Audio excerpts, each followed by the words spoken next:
Welcome to the UpNext AI podcast.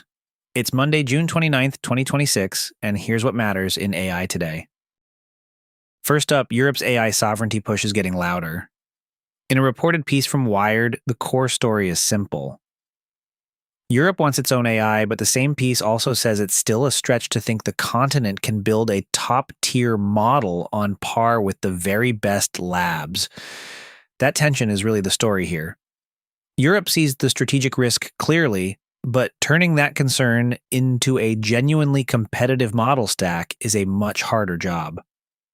According to the article, that urgency was all over the conversation at Vivatech in Paris, where leaders worried about getting stuck with American AI trained on American values. The piece says the word of the moment was sovereignty, and not in an abstract sense. It was about whether governments, companies, and institutions in Europe can rely on foreign model providers for core infrastructure. Wired also points to a funding gap.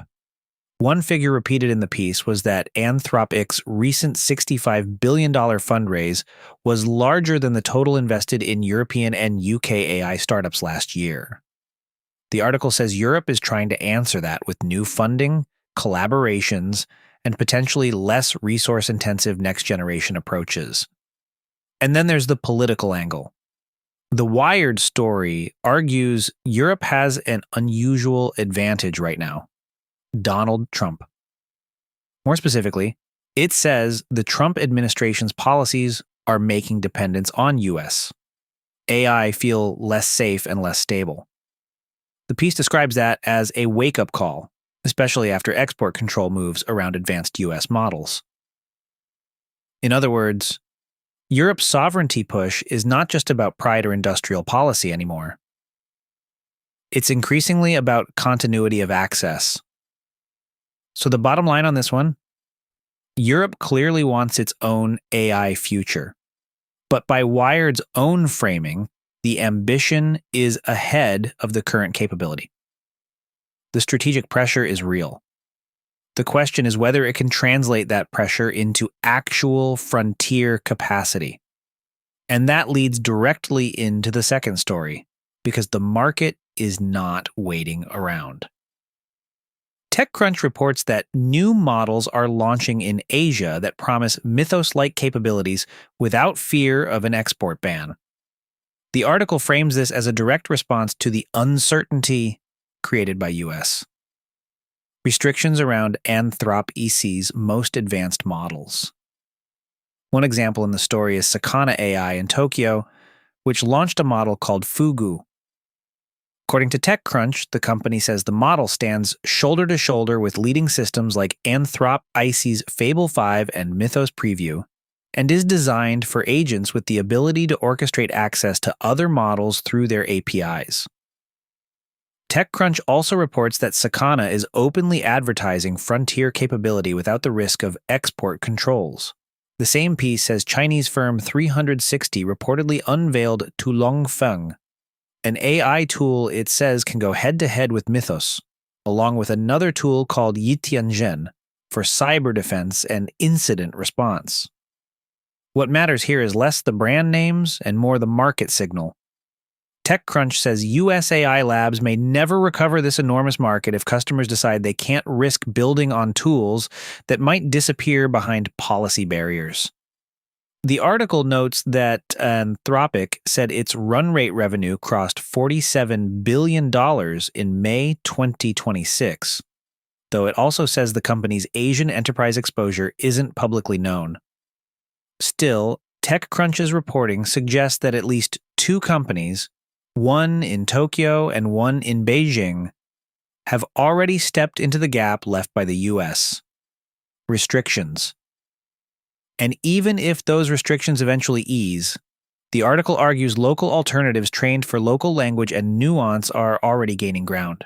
So if the Europe story is about sovereignty as long-term strategy, this Asia story is sovereignty as immediate market opportunity. Now to the research pick. A paper published June 26th looks at using a large language model-driven framework to find business logic vulnerabilities in power system microservice APIs. The title is a mouthful, but the practical idea is straightforward. Business logic vulnerabilities are flaws in how a system is supposed to behave, not just simple coding mistakes. That makes them harder for traditional security tools to catch, because those tools are usually better at spotting technical misconfigurations than understanding process rules and state changes. In this paper, the researchers propose a framework called LLM-SID. According to the abstract, it models business semantics, formalizes state transitions, and uses a multi-agent system to mine business logic constraints and generate proof-of-concept scripts. The paper reports an 88.0% recall rate and 84.6% precision on representative microservice benchmarks. And the headline number is the time reduction. It says the framework cut manual testing time from an average of 4.5 hours to 3.2 minutes per vulnerability. This is specific to Power System microservice APIs, so it's not a blanket claim about all software security. But it is a useful sign of where LLM-based security tooling may be most valuable. Not replacing every scanner, but helping teams reason through complex workflows that older tools tend to miss. Bottom line, if the result holds up in broader testing, this is the kind of targeted AI security use case that could matter quickly in critical infrastructure environments. Are you building apps with voice? Elevate your app's voice capabilities with 11 Labs. Their API is a game changer for embedding dynamic, responsive voice interactions in your applications, providing unprecedented realism, flexibility, and latency. In fact, you're listening to one of their voices right now. If you are a developer looking to elevate user experience with natural voice interfaces, this is your solution. Visit upnext.fm/11 to check out their latest offerings. OpenAI says it's beginning a limited preview of the GPT-5.6 series. According to the announcement as quoted by Simon Willison, the lineup includes Sol as the flagship model, Terra as a balanced model for everyday work, and Luna as the fast, affordable option. The same post says Terra is positioned as competitive with GPT 5.5 while being cheaper, and that broader availability is planned in the coming weeks. Also worth noting, Interconnect's latest Open Artifacts Roundup argues the open ecosystem is expanding in breadth. This edition focuses on Zephyr, Cohere, and Poolside, and the main takeaway is that open model development is no longer being driven by just one kind of company or one geography. That's more ecosystem signal than breaking news, but it's a useful read on where momentum may be shifting. And finally, Simon Willison highlighted a useful security stress test. 2,000 people tried to hack an AI assistant by emailing an OpenClaw test instance in an attempt to leak secrets.